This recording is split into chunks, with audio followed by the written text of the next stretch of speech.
Veja, nós não podemos olhar para a família como uma instituição meramente humana, mas como um projeto divino, não é? Nós olhamos para a Trindade, um só Deus em pessoas três, nós encontramos ali, podemos dizer, um Deus que se fez comunidade, o Pai, o Filho, o Espírito Santo.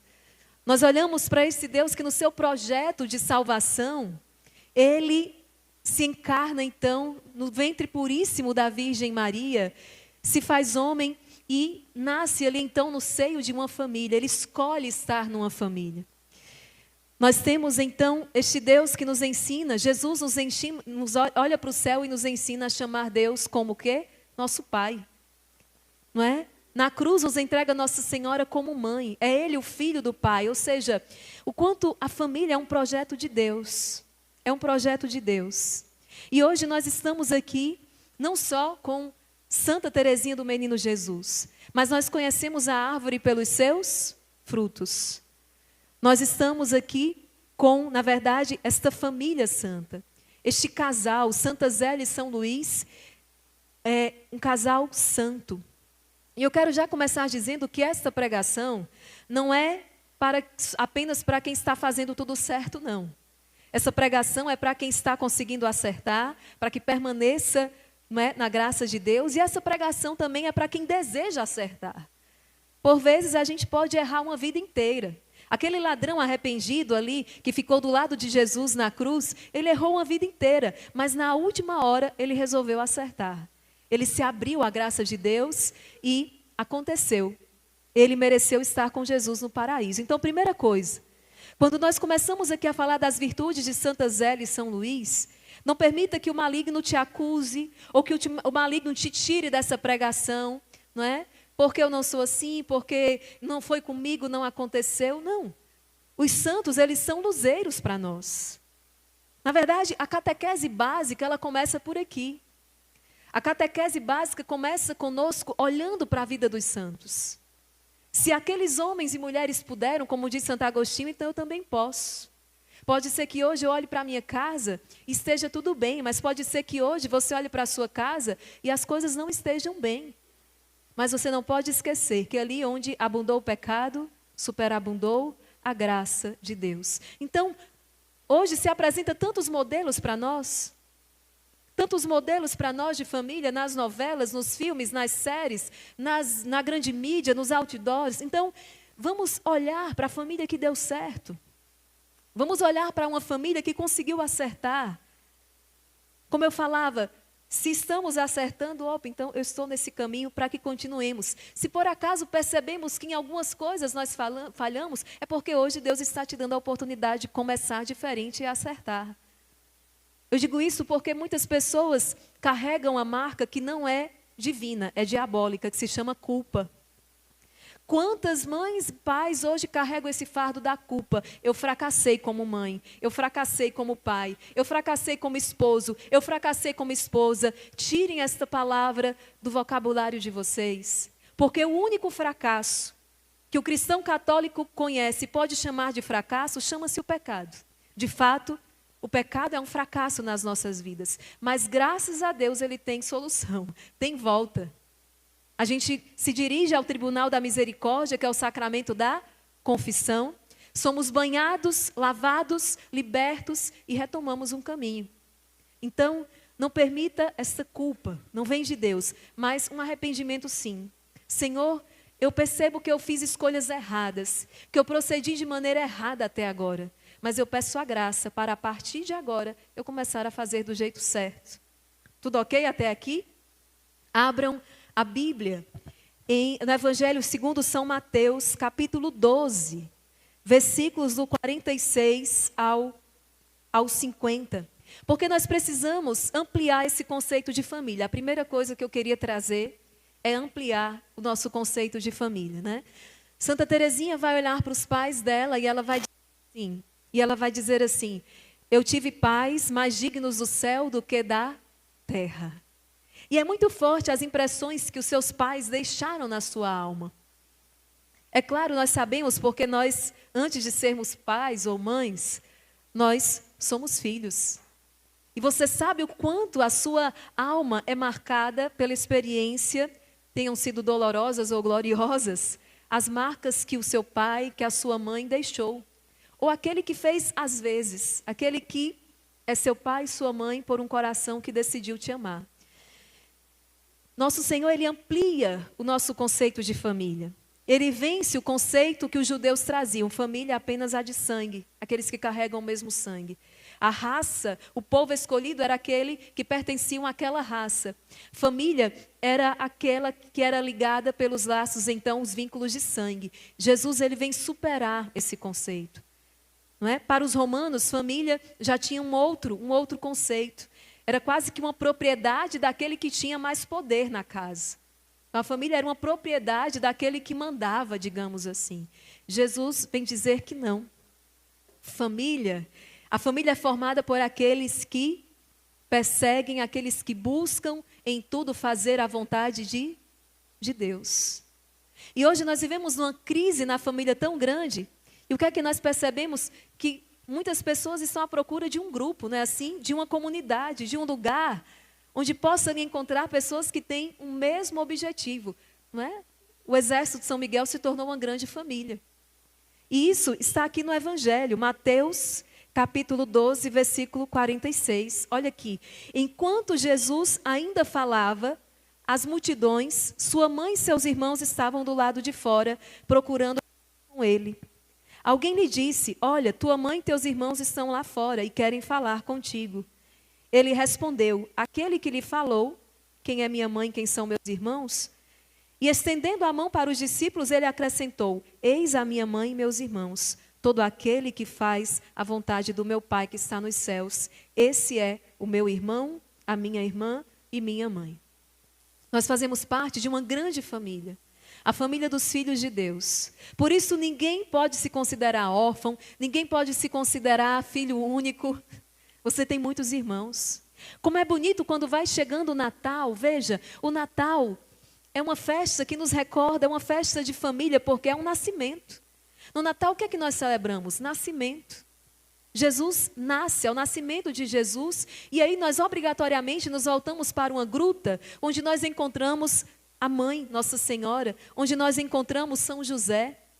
E se você percebe que muitas pessoas têm uma certa dificuldade com o Natal, é uma data que algumas pessoas vão dizer é uma data triste, é uma data difícil, por causa de questões muitas vezes familiares, não é verdade? E nós recebemos muitas intenções de oração neste tempo, mas se nós pararmos para pensar, no Natal ninguém fica sozinho. E eu dizia numa das reflexões, não é? Quando nós entramos então na liturgia, quando você vai à missa naquela noite de Natal, primeira coisa, você tem uma casa, a igreja. Você tem casa. A igreja é sua casa. Quando ali você se reúne, não é? Porque temos um só Pai, Deus é o nosso Pai. Temos uma mãe, a Virgem Maria. E somos então irmãos na fé. É o que Jesus está dizendo. Nós fazemos parte de uma grande família. A família dos filhos de Deus. E as nossas famílias, igrejas domésticas, ali que estamos reunidos na mesma casa, nós precisamos olhar numa mesma direção. Uma família onde cada um está olhando para uma direção diferente, é uma família que tende então a se romper. O grande desafio, eu acredito que hoje, das nossas famílias é olhar numa mesma direção. E esse é o primeiro segredo de São Luís e Santa Zélia. Nós somos um casal, nós somos um pai e uma mãe que estão olhando na mesma direção. Porque antes, veja, antes de levar essa experiência para a família, para os seus filhos, 9 filhos, eles nutriram. No coração deles havia uma centralidade. Deus é o centro do coração. É tanto que não sei se vocês sabem, né? Santa Zélia e São Luís foi o primeiro casal canonizado juntos, canonizados em 2015. É muito bonito. Quando você visita a casa deles, em Alisson, onde eles moraram por primeiro, e você vai visitando a casa e você entra no quarto do casal. Eu nunca me deparei com aquilo, foi a primeira vez e foi uma experiência muito bonita. O quarto do casal, ele dá para a igreja. É a igreja da Sagrada Família, irmã Maria Joana, a senhora recorda? da Casa de Santa Zélia e São Luís, tem uma igreja, né? É aberto para visitação e a última parte da visita você chega na igreja, onde o Santíssimo Sacramento está, as relíquias deles estão e etc. E o quarto deles dá para a igreja, assim, tem uma porta, é um vidro e dá para a igreja. É uma experiência muito bonita, né? Dessa sacralidade da união do casal. Dessa sacralidade da união, né? Do esposo e da esposa. E percebam que antes de levar essa experiência para seus filhos, eles viviam essa experiência profunda dentro do coração deles, de tal forma que os dois quiseram ser religiosos. São Luís queria ser religioso, Santa Zélia também, mas nenhum dos dois foram aceitos na ordem religiosa. Alguns estão espantados, mas é. Eles queriam ser religiosos e tentaram, mas não foram aceitos. Não foram aceitos porque Deus tinha outro plano para eles. Então veja, antes de tudo, foi um homem e uma mulher que quis fazer a vontade de Deus. Que quis fazer a vontade de Deus. Antes de, como é que eu posso ser uma boa mãe? Como é que eu posso ser um bom pai? Você jamais será um bom pai, uma boa mãe, se antes você não for um bom filho de Deus. Entende?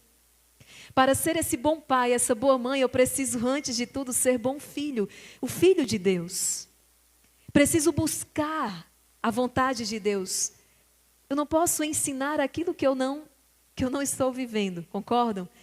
Eu preciso, nós falávamos outro dia, a experiência de um filho que vê um pai se ajoelhar em oração. A experiência de um filho que vê uma mãe que se ajoelha em oração, ainda que não diga nada. É uma semente plantada naquele coração. Então, a primeira coisa é esse fazer a vontade de Deus que nós vemos em Santa Zélia e em São Luís. Isso marca profundamente a alma de Santa Teresinha e dos seus irmãos, das suas irmãs.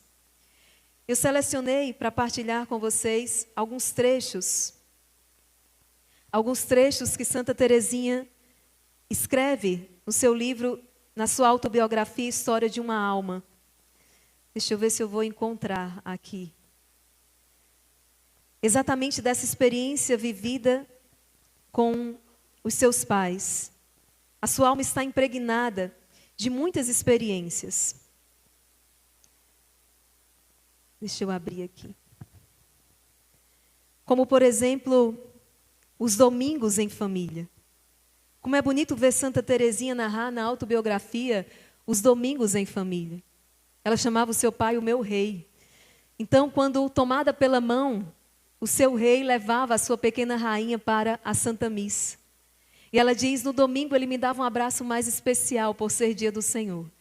Aquilo impregnava a alma de Santa Teresinha do Menino Jesus. E ela vai guardar essa recordação do seu pai como homem orante, como homem de fé. Assim como também a experiência da sua mãe a marca profundamente. Uma mulher caridosa, uma mulher que ajudava os mais necessitados. A autobiografia de Santa Teresinha será cheia, então, dessas narrativas, daquilo que ela viveu dentro da sua casa em Alençon, daquilo que ela viveu junto à sua família. E o que é que nós podemos aprender, então, a partir dessa experiência? O que a família de Santa Teresinha hoje pode ensinar para as nossas famílias? A centralidade de Deus na vida familiar. Deus vem em primeiro lugar em tudo. Deus está em primeiro lugar. E isso, gente, de maneira muito prática. Qual o lugar que a oração hoje tem dentro das nossas casas? Eu esqueci de muita coisa ao longo da minha história, mas eu não esqueço quando meus pais nos reuniam para rezar o terço. Aquela experiência, ela marca. Então hoje, que lugar tem a oração dentro da sua casa? Porque nós queremos arrumar, organizar tudo, mas a gente não pode construir uma casa pelo teto. A gente vai lançar fundamento. Então, quer reorganizar a sua casa? Quer reordenar a sua família? Paciência. A primeira coisa, o lugar que a oração vai ter dentro desta casa. Qual o lugar que a oração hoje tem no seu dia? Você de maneira individual, você de maneira pessoal. Que bom que você hoje está acordando às 4 horas da madrugada para rezar. Mas também em família. Nós precisamos rezar em família. E tem sido um dos grandes testemunhos dessa quaresma de São Miguel. Porque através da oração de um, outros estão vindo. Tem sido impressionante. E esses dias a intercessão confirmava que uma das grandes raivas, um grande ódio do maligno com essa quaresma, é porque Deus escolhe um e através daquele, na verdade, toda a família está recebendo a libertação. A graça não está ficando apenas com aquele que vem para a oração da madrugada, mas aquilo está se ramificando dentro de casa. A graça de Deus está chegando aos outros corações. Então hoje, nós temos muitos testemunhos de esposo, por exemplo, que não rezava o rosário. Que incomodavam porque a esposa levantava. Hoje é esse esposo que levanta mais cedo, que faz o café e acorda a esposa. E ai dela se ela não acorda para o rosário. Crianças que mesmo que não consigam rezar o rosário ali, mas quando vem a mãe e o pai, que se reuniram ali às 4 horas para rezar, correm para ficar ali junto, adormece no sofá, no colo, mas fica ali junto. A experiência da oração em família. Mas, irmã Maria Raquel, se eu for chamar, ninguém vem. Você vai rezar. Você vai rezar, você vai dar o seu testemunho. Rezar e amar. Não adianta, não é? Porque a gente já sabe disso. Não adianta a gente sair da oração e depois estar brigando com todo mundo. Não é? Nós precisamos, quando a oração é autêntica, ela gera uma transformação em nós. Nossa, bem, como você está mais paciente, está nem gritando com ninguém dentro de casa, não é? Porque a experiência da oração que nos transforma. Vocês estão rindo por quê, gente?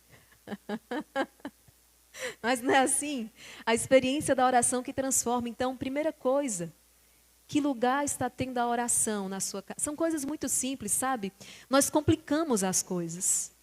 A família está uma confusão e nós buscamos uma solução em Marte. Nós vamos buscar uma solução em Júpiter. Nós vamos buscar uma solução fora. Não, é simples. Só que precisa começar do começo. Precisa ser do início. A primeira coisa, você vai se ajoelhar diante do Senhor. Vai dizer, Senhor, está tudo errado. Está uma confusão, está uma bagunça. Eu preciso de orientação. Eu preciso do Espírito Santo. Sozinho eu não consigo. E você vai introduzindo a oração na sua casa. Pode ser que por meses, até por alguns anos, você seja o único a rezar. Continue assim mesmo, não desista. Porque os frutos virão. Porque a semente vai sendo lançada.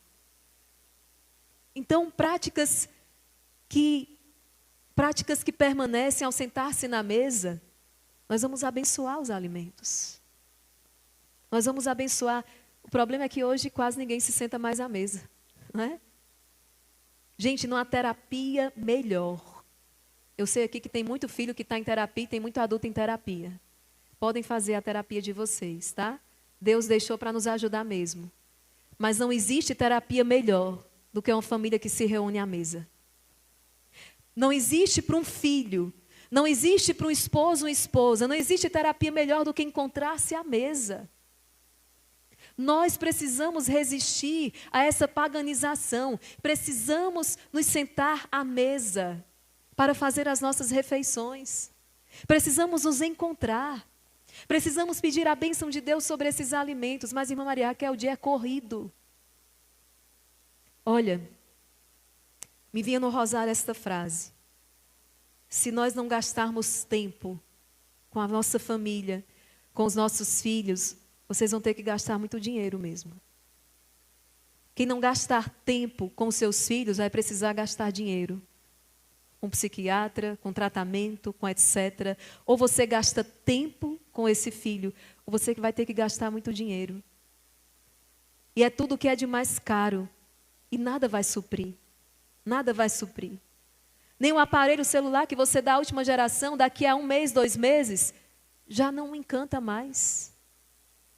Então, o que o seu filho precisa é de você. Veja, Santa Teresinha, quando ela vai escrevendo a história de uma alma, é uma família simples, gente. Eles são simples. Eu entrei na casa da família Martin. É uma casa simples. E veja, Santa Zélia trabalha em casa. Eu vi um testemunho de uma jovem de 19 anos. E o sonho dela era ser esposa e mãe. Eu sei que hoje, se você perguntar a uma criança, adolescente, menina, muito dificilmente ela vai dizer que ela quer ser mãe.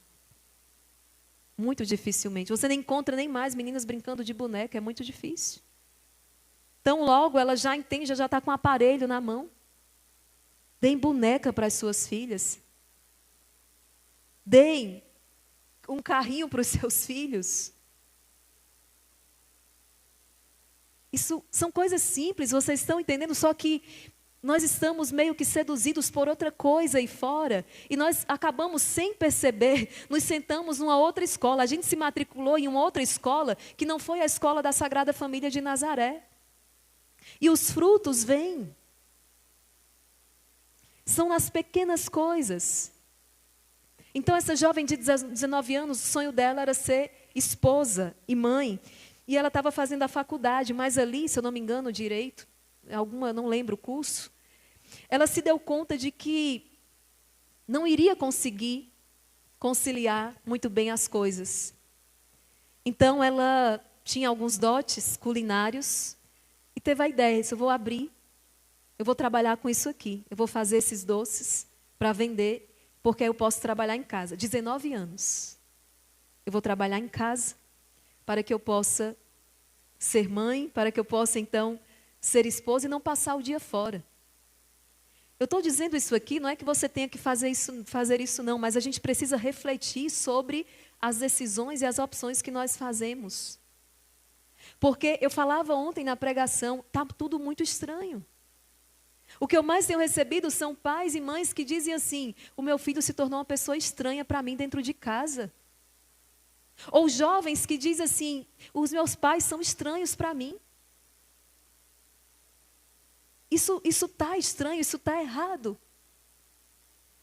Então nós precisamos dedicar tempo, dedique menos dinheiro. Dedique menos dinheiro e dedique mais tempo. Mais tempo para estar com os seus. É isso que nós encontramos também em Santa Zélia, em São Luís. Mas, irmã Maria Raquel, essa pregação, ela já, não é, essa fala é muito antiga, ela já não combina. Gente, eu não estou falando de uma coisa que é atual ou que é antiga, não, estou falando do que é eterno. Porque os valores que nós perseguimos não são os valores de antigamente ou os valores da atualidade, aquilo que Deus nos entregou. Nós estamos falando de valores e princípios que são eternizados. Eternizados, pode ser que eu hoje olhe para a minha vida e veja que a forma não encaixa. E eu preciso então parar e rever. Eu preciso parar um pouco e rever a missão que Deus me confia. Não é só vocês, eu também, enquanto religiosa, preciso parar e rever, peraí, eu não posso jamais descuidar da minha vida religiosa, da minha intimidade com Deus. A minha vida religiosa não pode se restringir a pregar a palavra aqui nesse ambão para vocês. A minha vida religiosa não se restringe a estar conduzindo momentos de adoração numa live. Isso aqui é a cereja do bolo. Eu preciso parar e ver como é que está a minha intimidade com Deus no silêncio de um claustro. Porque antes de ser qualquer coisa, missionária, pregadora, etc., etc., eu sou esposa de Jesus. Eu sou esposa de Jesus. Consegue entender isso aqui? E a primeira coisa que precisa ser cuidada é desse relacionamento. Se eu não cuido desse relacionamento, tudo vai ruir. Tudo vai ruir. Se eu não cuidar desse relacionamento com Cristo, meu esposo, nada disso aqui mais fará sentido e dentro em pouco nada disso aqui também acontecerá. Então eu preciso cumprir todas as missões que Deus me dá, de pregar, de anunciar, de conduzir, de aconselhar, de conversar e etc. Mas sem jamais perder essa centralidade. Sem jamais tirar o foco daquilo que é essencial e que é a base. E tudo mais é uma consequência, é um transbordar. Então isso nós aprendemos. Nós aprendemos com São Luís e com Santa Zélia. Como está a centralidade, em que lugar a oração ocupa na minha casa, que lugar Deus ocupa na minha casa. E isso nós não devemos esperar dos filhos. Os filhos não podem ditar o ritmo da casa. Outro dia uma psicóloga conversava comigo e pais desesperados, porque um filho de 5 anos coloca a casa de cabeça para baixo. E ela, com muita caridade, dizia: peraí, quem é que manda nessa casa? Por que seu filho de 5 anos está ditando como se vive em casa? Por que você está deixando que ele faça isso? Você é a autoridade da casa. Por que de repente nós tivemos medo, nós ficamos com medo, não é? De dizer não. Dizer não quando precisa dizer não. E dizer sim quando se pode e se deve dizer sim. E às vezes são pequenas coisas, ali a criança ainda pequenina. Você, mãe, sabe o que é melhor para essa criança comer. Por que você vai perguntar o que ela quer? O que você quer comer? Não. Ela não tem ainda maturidade, discernimento para escolher aquilo que é nutritivo e aquilo que ela precisa comer. É você que vai escolher e vai dar para ele comer. Pequeno, isso a gente vai educando, formando de pequeno. E veja que cada um fazendo a sua vontade, é difícil então a família olhar na mesma direção. Eu dava outro exemplo um dia na pregação que lá em casa, o cardápio, o jantar, o almoço era o que estava na mesa. Não tinha isso, né? Filho, você vai querer comer o que hoje? O outro. Você vai querer comer, eu quero pizza. O outro, você vai querer comer o quê? Eu quero pastel. Cada um vai ter o seu cardápio. Não. Vai ser pizza para todo mundo. Vai ser pastel para todo mundo. Vai ser uma macarronada, vai ser macarronada para todo mundo. A gente não se dá conta, parece uma besteira, mas nós vamos criando uns monstrinhos cheios de vontade. Cheios de vontade. Que não sabem agradecer a Deus a providência. Que não sabem louvar a Deus por aquilo que tem. E que nada satisfaz. Nada. Nada satisfaz. Se a gente se satisfazia com cuscuz nordestino, com leite, agora você pode pegar aí o prato, aí sensação, vai, e não se satisfaz. Não valoriza. Nas pequenas coisas, cada um vai comer no quarto, outro vai comer na sala, outro vai comer na área de serviço, outro vai comer na cozinha, cada um vai comer onde achar melhor. Não. Entende que são nessas pequenas coisas onde cada um vai fazendo a sua vontade que a gente vai se desencontrando. Nós precisamos olhar na mesma direção. E para olhar na mesma direção, eu vou precisar naquele dia renunciar. Dizer, não, bem que eu preferia a macarronada. Mas vamos de pizza hoje? Todo mundo. Bem que eu preferia, vamos sair. Às vezes sair é uma confusão. Vamos fazer um passeio em família? Não, eu quero ir para a praia. Não, mas eu quero ir para o shopping. Não, eu prefiro ir para casa, para a fazenda. Termina que a confusão é tão grande que ninguém vai para lugar nenhum. Ou então cada um vai para o lugar que quer. Gente, isso não faz sentido. A gente precisa aprender os filhos a renunciar. É preciso aprender a renunciar. Não, eu amo a praia, mas hoje nós vamos todos juntos para a fazenda. No outro domingo, a gente renuncia à fazenda e vamos à praia. Olhar na mesma direção. Olhar na mesma direção.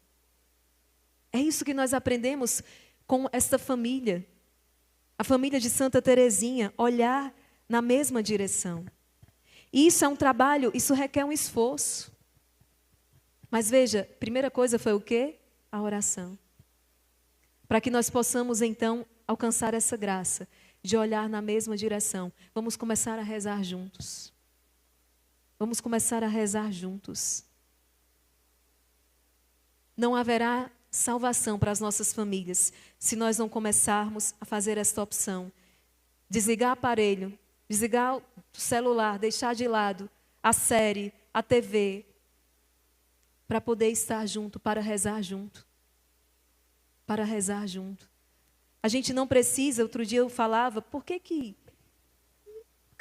a gente hoje precisa saber de tudo o que acontece aí fora? Eu não preciso. Eu não preciso. Saber de tudo o que está acontecendo aí fora. E o que é que está acontecendo? Estamos ficando ansiosos, depressivos, amedrontados. Saber da vida dos outros. Para que eu preciso saber da vida do outro se eu não estou conseguindo dar conta da minha? E a gente abre o Instagram, e aí vai ver história, e vai ver isso. Gente, nós vamos prestar conta disso a Deus. Porque o tempo é um dom que Deus nos dá. O tempo é um dom que Deus nos dá. E o mau uso deste tempo, nós vamos prestar conta a Deus. E ainda temos aquela coragem de chegar no final do dia e dizer assim, não deu tempo. Não deu tempo. Cada um aqui examine a si isso aqui. Quando Jesus fala e prega a palavra, não é para condenar, é para salvar. Mas são decisões que ninguém vai poder tomar no seu lugar. Só você pode tomar essas decisões. Então, vamos seguir aqui os passos de Santa Zélia, de São Luís. A educação dos filhos na fé, isso aqui é muito sério. Por alguma razão se acreditou que as escolas fariam esse papel. Não só de educar na fé, mas de formar homens e mulheres de caráter.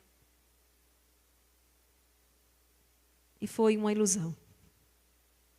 As escolas não fizeram isso. E, na verdade, nós não podemos terceirizar aquilo que é obrigação nossa. Quem tem que forjar esse caráter do filho, quem tem que lapidar e forjar, não é, esse caráter, essa personalidade, papai e mamãe, é você. Não é a babá. Não é a escola. Essa missão é sua. E é impressionante como, se hoje eu não tenho tempo de fazê-lo, hoje ele é só uma criança. Mas quando amanhã ele for um adolescente jovem, ninguém vai aceitar essa conta não. E vai sobrar para você. Com esse jovem adoecido. Com esse jovem adoecido. Então, essa responsabilidade de formar esta alma para o céu é sua. Ela foi confiada nas suas mãos. Não se terceiriza a educação, a formação de um filho. Não se terceiriza. O que é que nós vimos, não é? Veio aí a proposta da educação em tempo integral. Então, o filho se despedia do pai e da mãe de manhã, voltava no final do dia. O que eu recebo de pais e mães desesperados, irmã Maria Raquel, onde foi que eu errei? Eu criei esse menino, sempre ia à missa aos domingos. Você passava com ele algumas horas do dia, mas a maior parte do dia ele estava sendo forjado de uma outra maneira. Isso é muito sério. Gente, a coisa aí fora não estava brincadeira e vocês sabem disso. Os nossos jovens não estão com essa cabeça desse jeito. As nossas crianças não estão do jeito que estão à toa. Existe toda uma estrutura montada para que eles pereçam. Para que eles não deem certo, para que eles fracassem na vida. E eles precisam de boas referências. Você precisa ser mais interessante, já escutaram isso, né? Você tem que ser mais interessante para o seu filho, para a sua filha, do que qualquer popstar aí fora. Você precisa ser mais interessante para o seu filho, para a sua filha, do que qualquer influencer digital aí fora. Você é o influencer do seu filho, da sua filha. E quando é que nós fazemos isso sobre um filho? Quando ele enxerga no pai e numa mãe o espírito de sacrifício. Não é o pai e a mãe que dá coisas para ele. Não, ele vai esquecer isso, ele não vai nem... Mas é quando ele vê no pai e na mãe o espírito de sacrifício. Que se sacrifica. Que morre, porque esse é o chamado. É morrer para dar vida. O grão de trigo precisa morrer para dar vida. Alguém me deu a vida, eu preciso agora dar a vida por outro. E aqui está o sentido da vida. Por que está tudo tão vazio? Porque aqui está o sentido da vida, em morrer para dar vida a outro. Veja a Carol, né? Ela diz, eu tive que parar tudo para cuidar da Ana Liz. Eu posso dizer, a Ana Liz foi Deus salvando a Carol. Não tenho dúvida disso. Foi Deus libertando a Carol de si mesma. Os filhos fazem isso conosco. É uma oportunidade que nós temos de ganhar o céu. Quantos filhos estão se sentindo aí peso para os pais, estorvo para o pai, para a mãe, sem que eles nunca tinham escutado isso em palavras, mas são com os atos.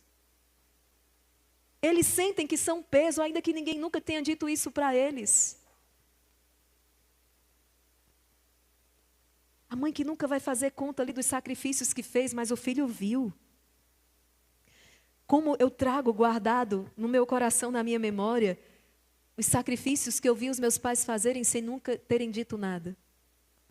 Trabalhavam de segunda a sábado e quando encerrava o expediente no sábado, no domingo, eles precisavam muitas vezes trabalhar para poder dar conta de tudo e, eu lembro, me levavam junto ali muitas vezes. E eu não importava, minha alegria era estar ali com eles. E eu me lembro desses sacrifícios, muitas vezes éramos 3 filhas. Enquanto meus pais se dedicavam, e café da manhã estávamos ali, almoço estávamos ali, jantar estávamos ali, o terço em família estava ali, havia aquele tempo para cada coisa, que dá ordem, estabilidade emocional para os filhos, que dá segurança para os filhos. Quantas mulheres que hoje precisam fazer esse papel sozinhas? Mas não lhes faltará a graça de Deus. Quantos homens também que estão precisando fazer esse papel sozinhos, mas também não lhes faltará a graça de Deus, porque Deus supre ali o que falta. Mas o coração precisa esse esforço, essa boa vontade, sabe? Gaste menos dinheiro com seus filhos, gaste mais tempo com eles. Menos dinheiro, mais tempo com eles. São essas lembranças, são essas recordações. A grande referência da minha vida, sem dúvida, é o meu pai e a minha mãe. Quem acompanha as minhas pregações sabe que os meus exemplos são sempre... Outro dia eu quero muito conhecer a sua mãe, porque é a minha grande referência. Meu modelo de homem é o meu pai, meu modelo de mulher é a minha mãe. São as minhas grandes referências, porque um homem é uma mulher do sacrifício. Isso marca profundamente um filho. Então, essa dedicação à educação dos filhos, sobretudo na fé. Sobretudo na fé. Quantos pais que até colocam os filhos na catequese, não é? Colocam os filhos ali para se preparar para o crisma. Mas, outro dia o padre dizia, mandam o filho ir, mas não vão, né? Não. Muito mais do que a palavra é o exemplo. É fazer, é estar junto. Vamos caminhando aqui. A experiência de viver o sofrimento com fé e com esperança. As pessoas tendem, eu falava ontem, a achar que a vida dessa família foi uma vida fácil. Foi fácil para eles serem santos. Gente, nós estamos falando de um pai cuja esposa morreu, deixando filhos. Santa Teresinha tinha 4 anos, quando São Luís ficou viúvo. Esse homem ficou com 5 filhos para cuidar, 5, viúvo. Não foi fácil. Essa mãe que enfrentou um câncer e a apreensão de deixar os filhos em tenra idade ainda. Uma família que enfrentou muitas dificuldades, mas eu falava ontem, é aqui que o santo se revela. É exatamente na superação e na vivência dessas dificuldades que os santos se revelam. Mas como é que eles conseguiram viver e superar tudo isso? Exatamente porque estavam ancorados na graça de Deus. Por isso que a base de tudo é a oração. Não adianta a gente começar a construir o castelo por outro ponto. Ele vai desabar. É a vida de oração que vai te dar sabedoria, discernimento, força. Pode ser que você até agora não tenha buscado, mas hoje é a oportunidade para começar. Sabe de uma coisa? Eu vou começar rezando. E o que é que te falam quando você vai rezar? O que é que Satanás fica colocando na sua cabeça? E que as pessoas muitas vezes vão te acusar que esse tempo é um tempo inútil. É ou não é assim? Você podia estar usando esse tempo para fazer alguma coisa. Quantas pessoas estão criticando porque você decidiu acordar na madrugada? O sono é seu, o dia é seu, mas as pessoas estão incomodadas porque você está ali rezando na madrugada. E assim, nós não podemos cair nessas ciladas. O homem que não reza, a mulher que não reza, não vai saber tomar decisões. Então a primeira coisa que vem à tentação quando você para no meio de tantos afazeres e você para rezar, é dizer assim, nossa, você podia estar fazendo alguma coisa, tem uma pia de louça ali, tem uma coisa, tem um banheiro para lavar, tem uma coisa. Não vai funcionar se a oração não vem, então não se culpe, não se cobre, porque você decidiu dar tempo à oração.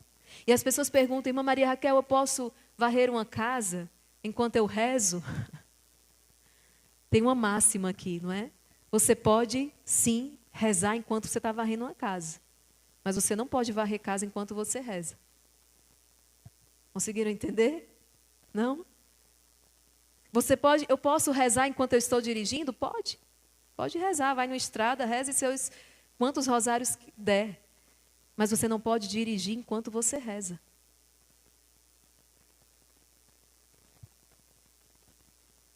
Eu não posso rezar só quando eu estou fazendo as coisas. Eu preciso no meu dia de um tempo onde aquele tempo é dedicado à oração. Onde eu vou ali não para lavar uma louça, e porque eu estou lavando a louça eu vou botar o rosário. Ótimo, vai lavar a louça, bota o rosário. Escute a meditação diária da palavra, escute ali a live, a novena milagrosa de Pompeia. Mas precisa ter o seu momento do dia onde você não vai lavar uma louça rezando, você vai parar para rezar, ainda que seja 5 minutos. Onde você não vai fazer coisas e aproveitar o tempo ali para estar rezando enquanto faz coisa. Você vai parar tudo e vai rezar. É 5 minutos que você tem, dê os seus 5 minutos. E aí, nessa hora que é de rezar, você não pode lavar a louça. Nessa hora que você dedicou à oração, você não pode estar dirigindo. Você está no seu oratório, no silêncio do teu quarto, ou no banco de uma igreja, onde você ali está focado, onde você está ali para falar com Deus. Entenderam? Então, pode lavar louça, fazer almoço, dirigir, rezando sem problema. Mas não reze dirigindo, lavando louça, fazendo almoço. Entenderam, gente? Aquilo que naquele momento é reservado para o meu encontro com Deus. Aquilo que naquele momento é reservado para o meu encontro com Deus. Isso é o mais importante nesta hora. O homem e a mulher que não reza, ele não vai saber tomar as suas decisões. Inclusive, qual o José e qual a Maria que vai escolher para a vida toda. Ô decisão, viu? Ô decisão. Tem muita gente, não é, que chora aí as marcas porque razão de uma má escolha. Para fazer boas escolhas, nós precisamos rezar, nós precisamos perguntar ao nosso Senhor. Veja, Santa Zélia queria ser freira. São Luís queria ser religioso.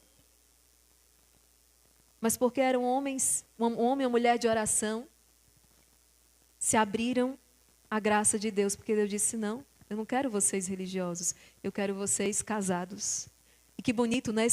Esse casal, o primeiro casal a ser canonizado juntos. E Deus uniu exatamente para que um fosse o suporte para o outro, que um complementasse o outro. Eles alcançaram essa graça, mas nós temos muitas histórias no coração aí da igreja, né? Nós temos uma Santa Rita que casou com uma pessoa muito difícil.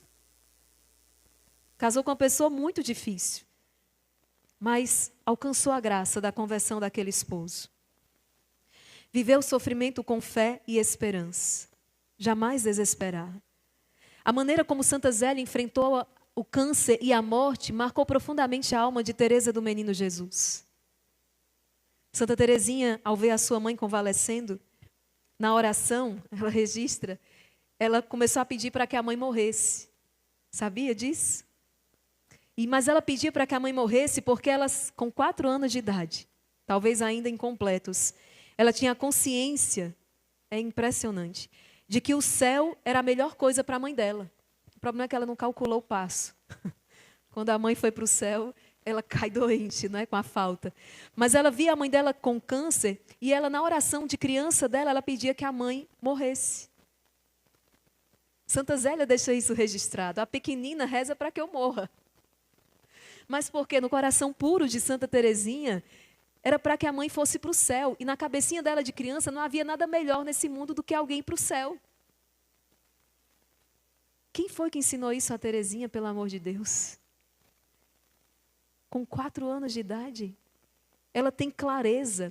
Quando nós visitamos a casa da família de Santa Teresinha Alisson, a pessoa que nos guiava naquela visita dizia, eles escolheram a casa aqui, nesse lugar, porque era próximo à igreja. Eles eram de missa diária.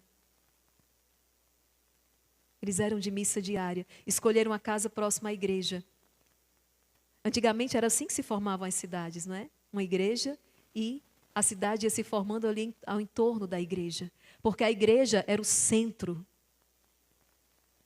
Um professor belga escrevendo sobre isso, ele vai dizer, hoje, pode procurar, o centro é o sinal da internet.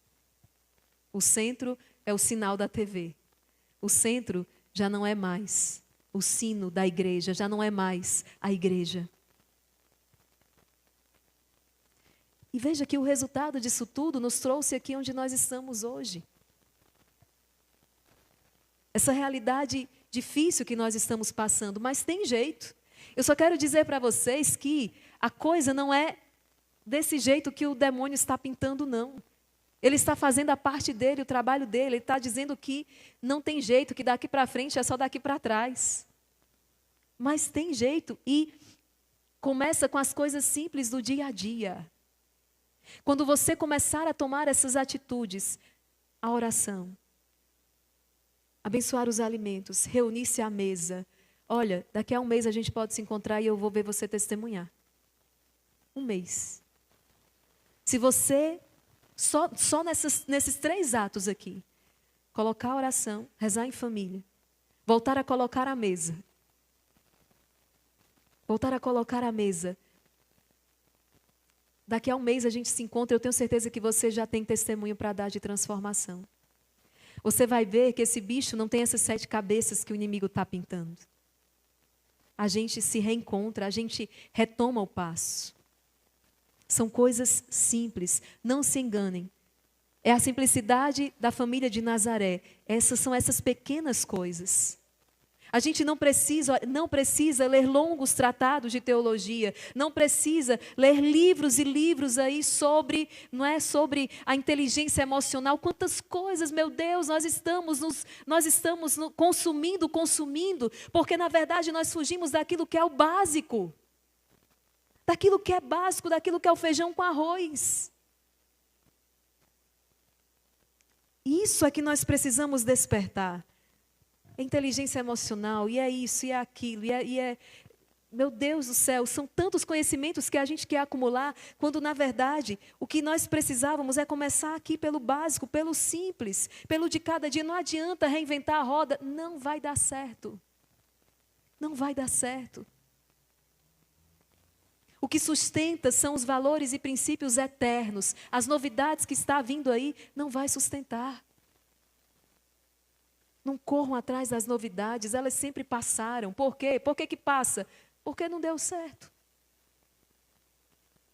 Mas aquilo que é desde sempre, aquilo que é ensinamento da palavra de Deus, quais são as histórias que você hoje conta para o seu filho? Quantos hoje têm filhos, crianças aqui? Quais são as historinhas que você conta para ele?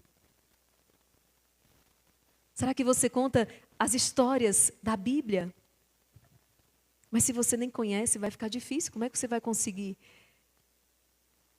Há quanto tempo vocês não leem a palavra de Deus em família, entende? Nós estamos falando aqui dessas pequenas coisas.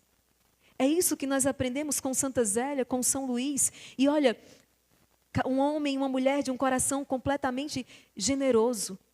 Quando nós estivemos em sua casa, a cozinha muito simples, e a pessoa testemunhava para nós o quanto eles eram generosos em fazer caridade, em dar esmola, em ajudar o próximo. Dividiam aquilo que eles tinham com os que mais necessitavam, e isso marcou profundamente a alma das suas filhas. Dividiam, davam esmola, eram extremamente caridosos. Veja quanta coisa hoje nós podemos aprender com estes pais. A generosidade dos seus corações, inclusive, em ofertar os filhos para Deus. Não foi só 1, não foi só 2, não foi só 3. Não é? Nós temos aí 5 filhas religiosas. São Luís ficou sem nenhum. São Luís podia ter dito, né? Senhor, deixa pelo menos um para cuidar aqui de mim na velhice. Deixa uma comigo aqui. Todas se consagraram a Deus. Todas. 4 faleceram e as 5 que ficaram ali, todas consagradas a Deus. 4 delas carmelitas, como Santa Teresinha do Menino Jesus. E esse pai sofreu, viu? Ele sofreu. Ele não opôs obstáculo algum, mas ele sofreu muito. Cada entrega que ele fez. É tanto que São Luís ele vai cair doente já no final da sua vida. Ele cai doente. E se atribui também a esse despojamento, a essa perda. Foi um homem que perdeu a vida inteira. Nós temos hoje um São Luís aqui, não é à toa, não. Foi um homem que perdeu a vida inteira. perdeu para Deus. Perdeu a sua esposa, e viúva assim permaneceu, ficou dedicando-se à criação dos seus filhos, não foi correr atrás de outra coisa. Ela tinha trabalho demais para dar conta. E foi perdendo. Entregou Paulina, entregou Maria, entregou Teresa, entregou Leônia. Foi entregando, foi perdendo. Mas para ganhar muito mais. Nós estamos diante de uma família que soube dar sim a Deus. Pode ser que na sua casa, seu esposo não esteja disposto a dar um sim a Deus. Que a sua esposa não esteja disposta a dar um sim a Deus. Que os seus filhos não estejam dispostos a dar sim. Que os seus pais não estejam dispostos. Dê a si mesmo. Dê o seu sim. Dê o seu sim a Deus. Ele é seu. Dê o seu sim a Deus. Eu tenho esta graça de hoje, gente, ver uma família inteira reunida aqui no Rosário da Madrugada Online. Eu partilho com vocês isso aqui para mostrar como Deus é fiel na sua promessa. Quando eu comuniquei que eu iria abraçar a vida religiosa, foi muito difícil. A minha parte difícil eu enfrentei sem falar nada com eles. Então foi 3 anos de luta, 3 anos de muita direção espiritual, 3 anos de muita oração. Mas quando eu comuniquei que eu iria entrar para a vida religiosa, a minha decisão estava tomada. Já tinha sido 3 anos de muita luta. Então, quando eu decidi, eu dei a conhecer a minha decisão. Para os meus pais foi muito difícil, em especial para a minha mãe. Quase ali como que uma depressão. Ligava chorando muito. E aquilo cortava o meu coração, mas eu precisava obedecer à voz de Deus. E eu sou apaixonada pelos meus pais. Eu não tinha nenhuma razão para sair de casa, a não ser uma voz que me chamava.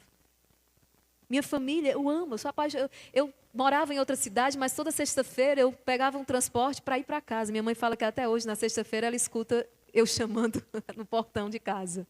Minha filha, toda sexta, às 5:30 da tarde, eu escuto você chamando aqui no portão de casa. Até hoje. Mas mãe, faz tantos anos, mas eu escuto toda sexta-feira. Eu não queria ficar no final de semana na outra cidade grande, com os amigos, farra, festa. Não era isso. Eu queria estar em casa, eu queria ser família. Para mim era... Porque eu aprendi isso. Então, para mim, era o meu ninho, era onde eu me sentia segura, protegida. Então, quando Deus me chamou, Ele me chacoalhou. Para mim foi muito difícil aquilo. Então, meus pais enfrentaram essa dificuldade. Minhas 2 irmãs, então, foi muito difícil para elas. Elas não entendiam como é que eu estava abandonando a minha casa. Elas não tinham a experiência de fé ainda. E eu escutei palavras muito duras, inclusive, em alguns momentos. O meu pai, eu falei, meu Deus, quando eu falar para o meu pai investiu a vida inteira em mim, eu pensava, né?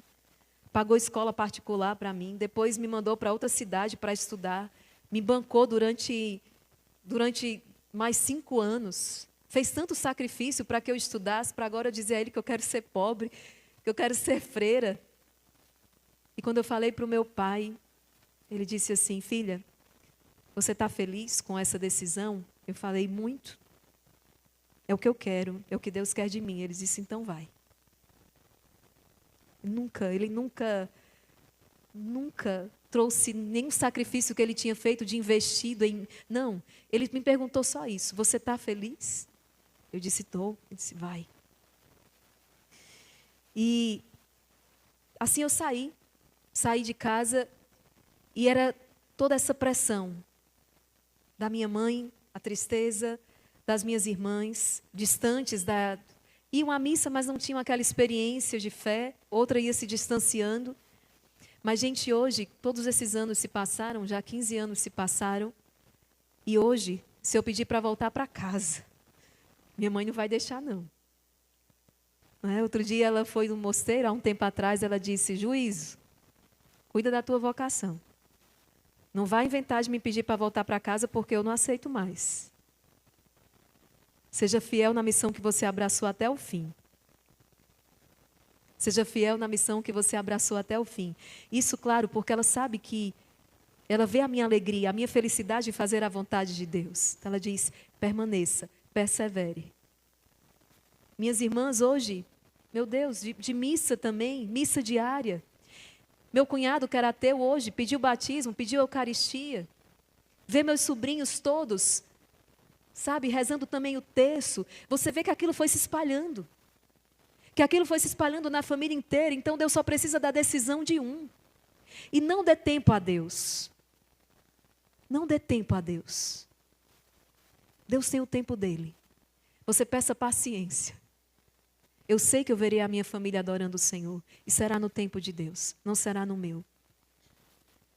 Deus te escolheu para estar aqui hoje, partilhando e ouvindo tudo isso, para que você possa permanecer naquilo que já está certo. Opa, isso aqui está de acordo com a palavra de Deus. O que não está de acordo com a palavra de Deus, você colocar de acordo com a palavra de Deus. Aquilo que está errado, fora do trilho, você colocar no trilho outra vez. E para que através de você, toda uma família seja levantada. Pode parecer que Satanás venceu, mas ele não conhece outra coisa senão derrota. Deus inventou algo que se chama arrependimento. Isso aqui quem fala é o próprio Satanás. Tem um livro, e é interessante porque naquele livro é uma conversa entre dois demônios. E aí o demônio ele fala exatamente isso. Ele fala, não sei porquê, que esse Deus inventou essa história de arrependimento. Aquilo que a gente trabalhou uma vida inteira, em um piscar de olhos, em um estalar de dedos, ele coloca tudo abaixo, por causa desse tal de arrependimento. A pessoa errou a vida inteira, mas se arrependeu e ganhou o céu, o bom ladrão. Então não se desespere da salvação, da conversão, desta pessoa querida, desta pessoa. Não desespere. Deus te escolheu para ser instrumento. E peça sabedoria a Deus. Eu não falei com a minha família sobre... Não, pelo contrário, uma vez que eu quis falar, eu falei, já entendi, eu não vou falar. Eu vou ser ali, no coração da minha família. Então, o testemunho de ter deixado tudo para seguir o Senhor inquietou o coração deles. O que é que tem nesse Deus que levou